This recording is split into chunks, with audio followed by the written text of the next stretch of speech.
오늘 어린이날이었죠.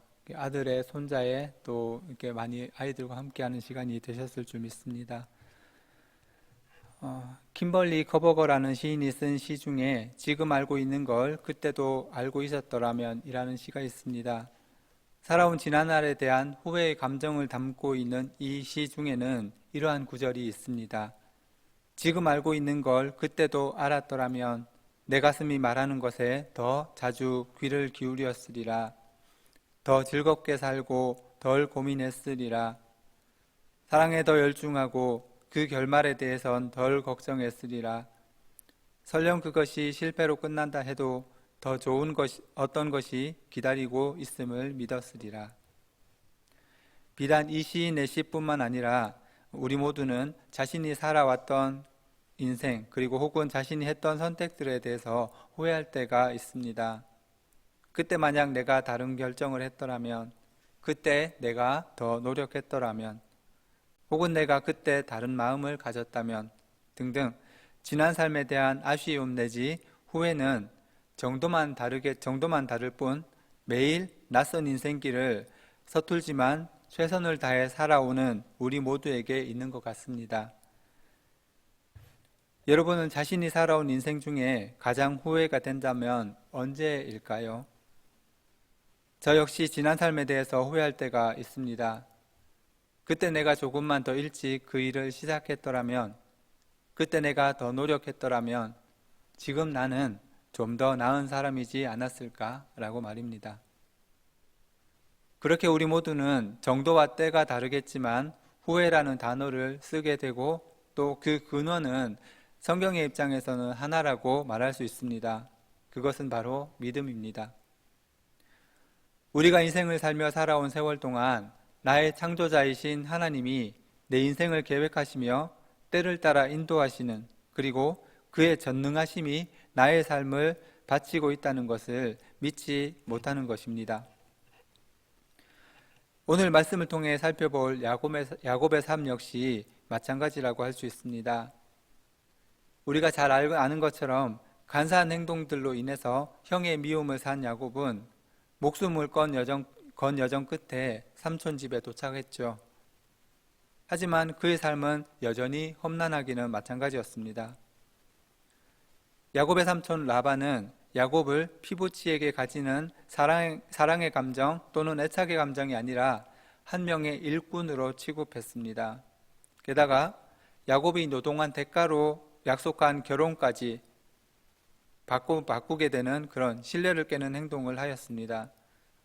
결국 야곱의 삶은 오늘 우리에게 4명의 아내를 얻어 그리고 13명의 자녀를 낳고 살게 된 것으로 우리에게 보입니다. 14절과 15절 말씀입니다. 밀 거둘 때 르우벤이 나가서 들에서 합 한 채를 얻어 그의 어머니 레아에게 드렸더니 라헬이 레아에게 이르되 언니의 아들의 합 한 채를 청구하노라. 레아가 그에게 이르되 내가 내 남편을 빼앗은 것이 작은 일이냐? 그런데 내가 내 아들의 합 한 채도 빼앗고자 하느냐? 라헬이 이르되 그러면 언니 아들의 합 한 채 대신에 오늘 밤에 내 남편이 언니와 동침하리라 하니라. 14절을 보면 레아의 아들 르우벤이 들에서 합 한 채라는 것을 얻어 어머니 레아에게 건네는 장면이 나옵니다. 당시 르우벤의 나이는 아주 어렸는데 이 작은 아이가 들에서 누군가에게 얻은 꽃을 엄마에게 건네는 장면, 그 자체로는 아름다운 장면입니다. 하지만 어딘가에서 이 장면을 본 레아의 자매 라헬은 언니 레아에게 르우벤이 준 꽃을 달라고 당돌하게 주장을 합니다. 그리고 레아는 라헬의 이러한 행동을 매우 불쾌해했고 심지어 분노하는 모습까지 보입니다. 왜 그랬을까 보면은 사실 르우벤이 레아에게 준 합한채라는 것은 맨드레이크라는 꽃의 열매로서 고대 근동에서는 남녀의 성욕을 자극하는 민간 약초로 알려져 있습니다. 현재의 나이로는 아주 어려서 어린 르우벤이 이러한 사실을 알고 레아에게 합한채를 건넸다고 보기는 어렵습니다. 하지만 그 꽃을 본 레아의 마음은 달랐을 것 같습니다. 대놓고 자신보다 라헬을 더 사랑했던 남편의 등만 보면서 살아갔던 이 여인은 합판체를 보는 순간 어쩌면 이것으로 인해서 남편이 자신을 사랑할지도 모른다 라는 마음을 가졌을 것 같습니다. 그리고 동생 라헬은 남편을 차지하기 위해서 경쟁하듯 출산하던 그 시기에 혹시 남편을 뺏길까 하는 조바심으로 레아에게 모질고 또 듣기에 수치스러운 말들을 거침없이 하고 있습니다. 이러한 상황들이 의미하고 있는 것은 바로 야곱이 결혼을 통해 세운 가정이 야곱 자신의 원가족이 겪은 그러한 전철을 밟고 있다는 것입니다.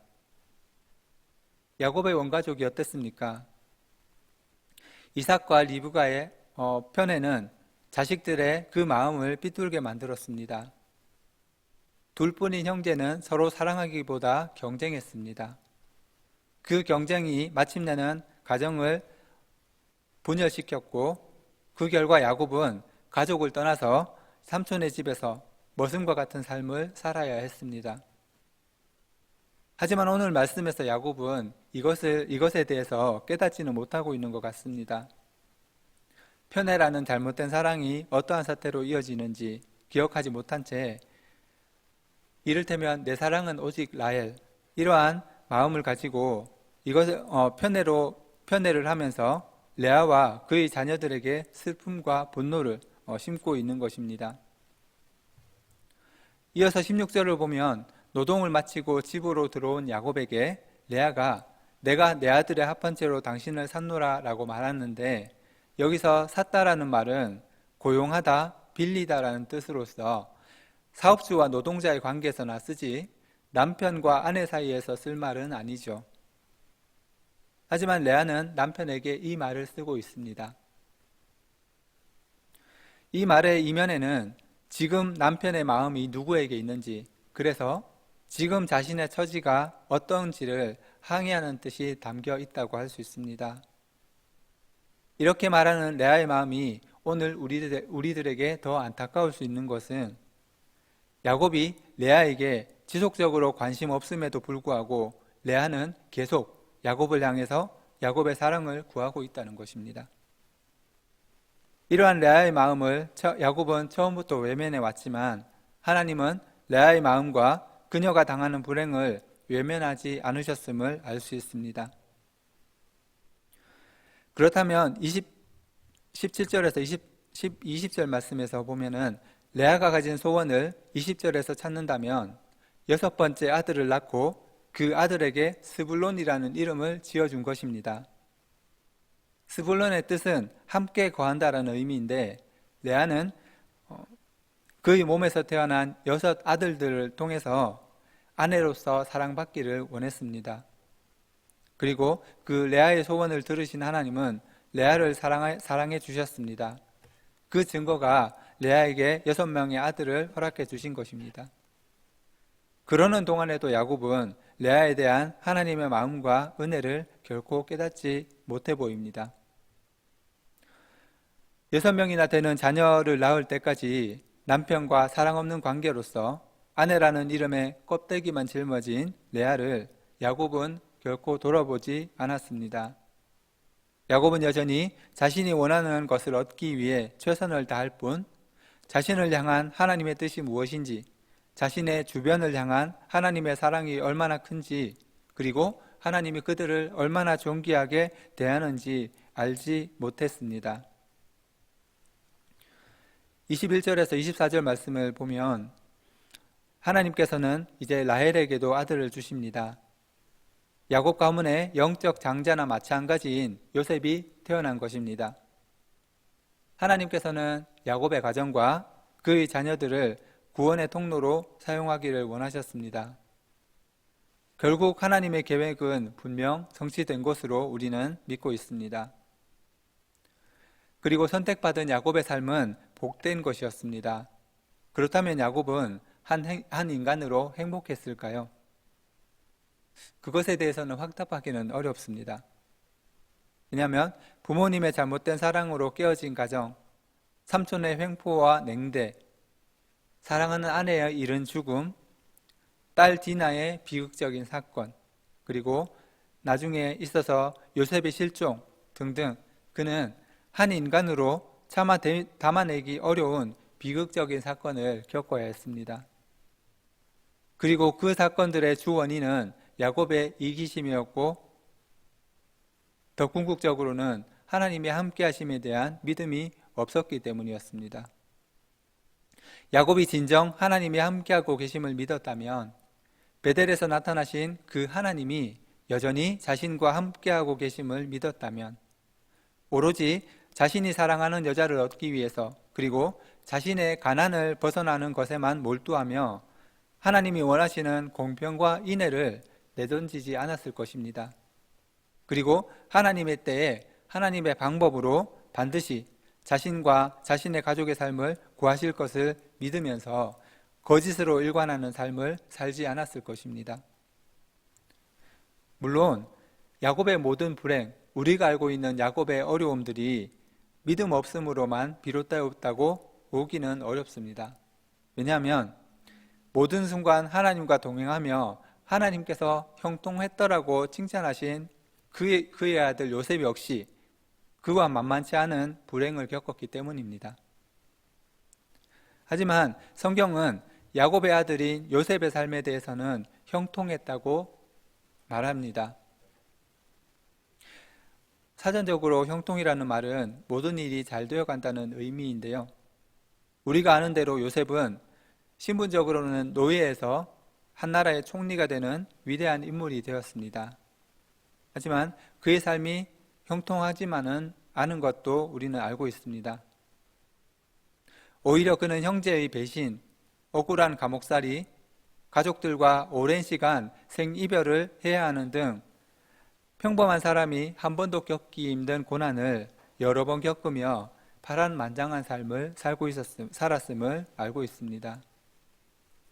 아무리 그가 성공했다고 한들 과거의 사건들에 대한 트라우마가 남지 않았겠습니까? 그리고 그의 삶을 나락으로 빠뜨린 형제를 그 앞에서 용서한다는 것 결코 쉽지 않았을 것입니다. 왜냐하면 우리는 우리에게 기분 나쁘게 한 사람도 쉽게 용서하지 못하기 때문입니다. 하지만 성경은 그리고 하나님의 말씀은 그 얼룩졌던 모든 삶이 형통했다고 말씀합니다. 그렇게 성경이 말할 수 있는 것은 요셉이 그의 모든 삶의 과정에서 하나님이 자신과 함께하고 계신다는 사실을 잊지 않았던 것으로 말할 수 있습니다. 부잣집에 사랑받던 막내 아들에서 그리고 노예의 신분이 되었을 때도 억울한 누명을 쓰고 감옥살이를 했을 때까지도 그는 아버지처럼 거짓을 일삼지 않았습니다. 50장 20절에서 형제들에게 말하는 것을 보면 굳이 요셉의 삶을 미화하지 않더라도 요셉은 하나님의 살아계심과 자신을 향한 계획과 인도와 동행하심에 대한 믿음이 있었던 것을 알 수 있습니다. 그렇기에 요셉이 당한 노예와 죄수라는 고난과 또 총리라는 신분도 요셉을 꺾지 못한 것입니다. 시작하면서 후회라는 그 단어를 말했습니다. 그리고 그 후회의 근원은 믿음이라고 말씀드렸습니다.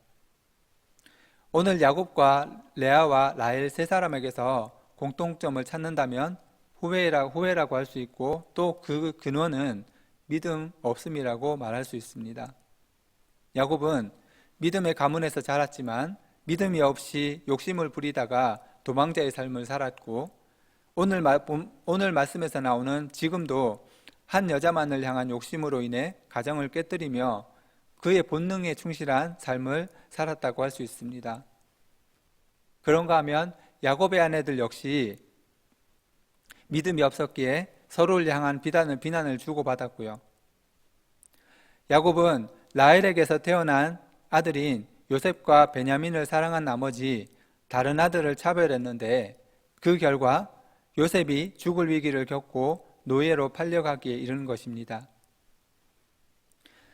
우리가 아는 이스라엘 12지파의 조상들은 바로 이처럼 비참한 가족의 분열 속에서 태어나고 자랐습니다. 그렇지만 하나님은 그들을 통해서 한 민족을 이루시고 그들의 자손들을 통해서 하나님 자신이 약속하신 언약을 이루셨습니다. 그리고 오늘 우리에게까지 구원의 은혜를 베푸셨습니다. 중요한 것은 이 모든 과정이 하나님의 은총이라는 것입니다. 오늘 우리 가정과 교회는 어떠합니까? 하나님의 말씀은 만물의 근원이고 그리고 과거의 사건을 통해서 나 자신과 우리가 속한 가정과 모든 공동체의 현실을 보여주는 거울입니다. 그리고 오늘 우리는 그 거울 앞에서 살아가고 있음을 기억해야겠습니다. 오늘을 살아가는 우리가 하나님이 나와 함께하고 계심을, 그래서 하나님의 은혜가 나를 바치고 있다는 것을 잊지 않는다면 우리에게 주어지는 기쁨과 잘됨으로 인해서 교만하지 않을 것이고 오히려 감사한 마음으로 살아갈 것입니다. 또한 우리 삶의 고난이 임할 때 우리는 이 고난에 반드시 끝이 있고 그 고난 가운데에서도 하나님이 나를 떠나고 있지 않다는 것, 그것을 그런 희망을 잃지 않으면서 우리에게 주어진 삶을 살아갈 수 있을 것입니다. 오늘 이 말씀을 통해서 하나님의 은혜가, 하나님의 함께하심이 우리에게 다시 한번 분명하게 기억되고 우리들의 삶의 자리에 돌아갔을 때에 그 하나님이 우리에게 함께하심을 잊지 않으면서 살아가시기를 소망합니다. 기도하겠습니다.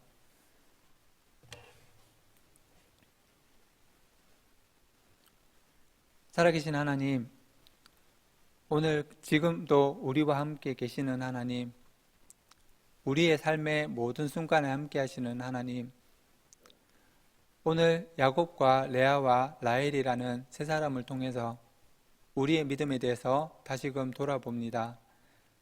하나님 아버지, 우리가 매일 즐겁게 살아야만 그것이 믿음이 있는 것이 아니고, 그렇다 할지 때로는 힘들어서 하나님 앞에 절규하듯이 고통 가운데 기도한다 할지라도 그것이 하나님이 우리와 함께 하심을 믿는 그 믿음으로 기도하는 삶을 살아갈 수 있게 도와주옵소서.